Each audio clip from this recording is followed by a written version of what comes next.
ये माप है।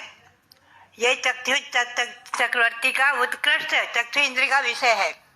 प्रथम चक्रवर्ती के चक्षु इंद्रिय का उत्कृष्ट विषय इतना ही है, इससे अधिक विषय हो ही नहीं सकता।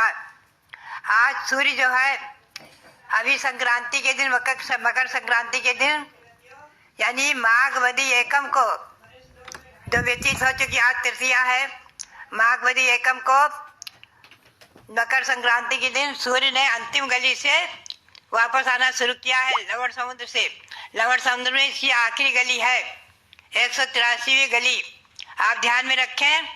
और वह जो है कल जब सुनने में आया कि प्रसारित हो रहा है कि मकर संक्रांति में अयोध्या के चक्रवर्ती सूर्य के बिंब में इसी बिंब का दर्शन करते हैं, बिल्कुल ही गलत है। आप नोट करें, श्रावण मास में कर्क संक्रांति में ही ऐसा मौका आता है। श्रावण मास में कर्क संक्रांति में पहली गली में सूर्य जब रहता है तभी चक्रवर्ती दर्शन कर सकते हैं, बहुत स्पष्ट। आप गाथा नंबर नोट करें, ग्रंथ नंबर नोट करें, तिलय प्रणति अध्याय अधिकार 7वां और गाथा 430 से लेकर 434 तक आप पढ़े। ये तो तिलय प्रणति का प्रमाण मैंने आपको दिखाया। अब मैं आपको लेटर हूँ गोमड़सार जीवकांड, जो बड़ी टीका सहित कर्नाटक वृत्ति की टीका और टीका संस्कृत की टीका, 2 टीकाओं सहित जो ज्ञानपीठ से प्रकाशित हुआ है उसमें आप पाएंगे। आप पेज नंबर उसका भी नोट करें, पेज नंबर 300, और आप बहुत स्पष्ट पाएंगे कि 47,263 का जो चक्षु इंद्रिय का उत्कृष्ट विषय है, जब श्रावण मास में सूर्य अभ्यंतर गली में रहता है तो निषदगिरी के ऊपर उदित होते हुए सूर्य को अयोध्या के मध्य में महल में स्थित चक्रवर्ती भरत आदि महापुरुष अयोध्या नगर विशेष अपनी चक्षु के इंद्रिय के विषय से उस बिंब में स्थित जो जिन बिंब है उनका दर्शन कर लेते हैं। आप ध्यान में रखें, यह बहुत स्पष्ट है। आप नोट करें गोमड़सार जीवकांड गाथा नंबर 171 और 170 और 171, गाथा नंबर, यह मार्गणा है जीव तत्व प्रदीप का टीका में इंद्री मार्गणा, और इसमें गाथा 171, 170, 171 बहुत स्पष्ट लिखा हुआ है कि जब श्रावण मास में सूर्य अभ्यंतर गली में रहता है तो निषद पर्वत पर उदित होते हुए सूर्य के बिंब को अयोध्या के मध्य में महल में स्थित भरत चक्रवर्ती आदि विशिष्ट महापुरुष विशिष्ट शैव से अपने चक्षु इंद्र का उत्कृष्ट विषय जो उनका है उसे देख लेते हैं। वो विषय है, बहुत स्पष्ट लिखा हुआ है, 47,263 योजन, 47,263 योजन। भव्यात्माओं, ये तो हमने दिखाया गोमड़सार का प्रमाण। अब आप देखेंगे त्रिलोकसार में देखेंगे आप गाथा 389 से लेकर के और 391 तक आप पाएंगे। इसमें इन गाथाओं में बहुत स्पष्ट लिखा हुआ है। इनकी टीका देखेंगे आप, जिसका अर्थ मैं सुनाऊँ आपको।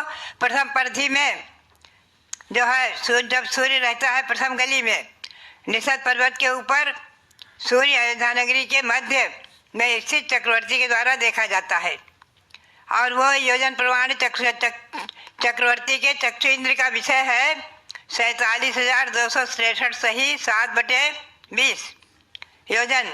इतने मात्र रहता है, तब जो है चक्रवर्ती अपने महल की छत से और सूर्य बिंब को देखकर उसके अंदर स्थित जो जिन मंदिर और उसमें जिन प्रतिमाएं विराजमान है उनका दर्शन कर लेते हैं। ये प्रकरण मैंने आपको दिखाया, त्रिलोकसार का दिखाया। अब आप इसको पाएंगे, इसको देखेंगे आप कि इस प्रकार से जो है ये आप हमेशा ध्यान में रखें। आप त्रिलोकसार, तिलय प्रणति और गोमड़सार जीवकांड जो ज्ञानपीठ से प्रकाशित है इनका स्वाध्याय अवश्य करें और सही स्थिति को समझें। हमेशा ध्यान में रखें, सही स्थिति जो हमेशा समझना चाहिए और उसी के अनुसार बोलना चाहिए और बातचीत करना चाहिए। क्योंकि हमारे पास में कल ही प्रश्न आने लग गए कि माता जी आप श्रावण मास में कहती हैं और ये तो जो अभी माघ मास है। हमने कहा इसमें सूर्य जो है अंतिम गली से वापस लौट रहा है। इसी सूर्य की 184 गलियां हैं, उसमें 183 दिनों में अभ्यंतर गली के अंदर से प्रवेश करता है। तो 183 दिन का दक्षिणायन और 183 दिन का उत्तरायण होता है। अब उत्तरायण प्रारंभ हो गया। ऐसे 366 दिन का वर्ष श्री गौतम स्वामी ने माना है अपने प्रतिक्रमण पाठ में। 366 दिन का वर्ष जैन सिद्धांत के अनुसार माना गया है। चक्रवर्ती के द्वारा सूर्य के जन्म का दर्शन जब सूर्य पहली गली में रहता है तो अयोध्या नगरी के भीतर अपने भवन में स्थित चक्रवर्ती महल की छत से सूर्य बिंब के विमान में स्थित जो जिन बिंब है, जिन मंदिर में जिन बिंब, उनका दर्शन कर लेते हैं। उसका प्रमाण है 47,263 सही 7/20 योजन। इसका हमने मील बनाया, 4000 मील से गुणा किया, महायोजन है। महायोजन को 4000 मील से गुणा किया, ये 2000 कोस का योजन है। 2000 कोस का योजन, 2000 कोस में अगर 4000 मील बनाते हैं तो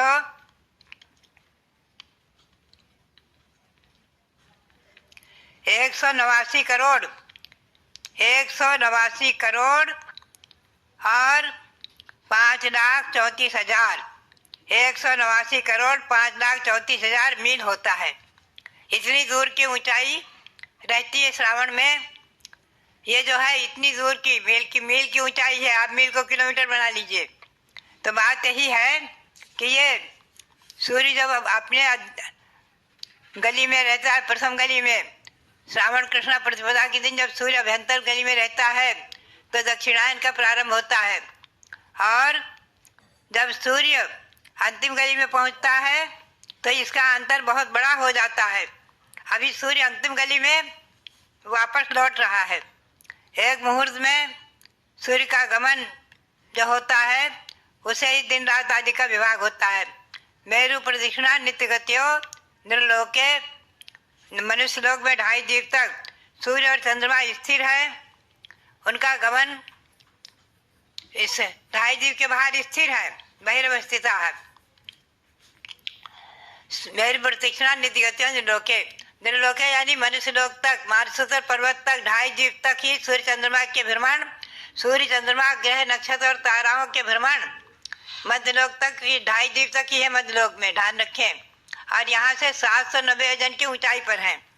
इस पर हमने जो है जैन ज्योतिर्लोक पुस्तक भी लिखाई थी और इस पर हमने अनेकों शिविर किए हैं। सबसे पहले जब आचार्य श्री शिवसार जी महाराज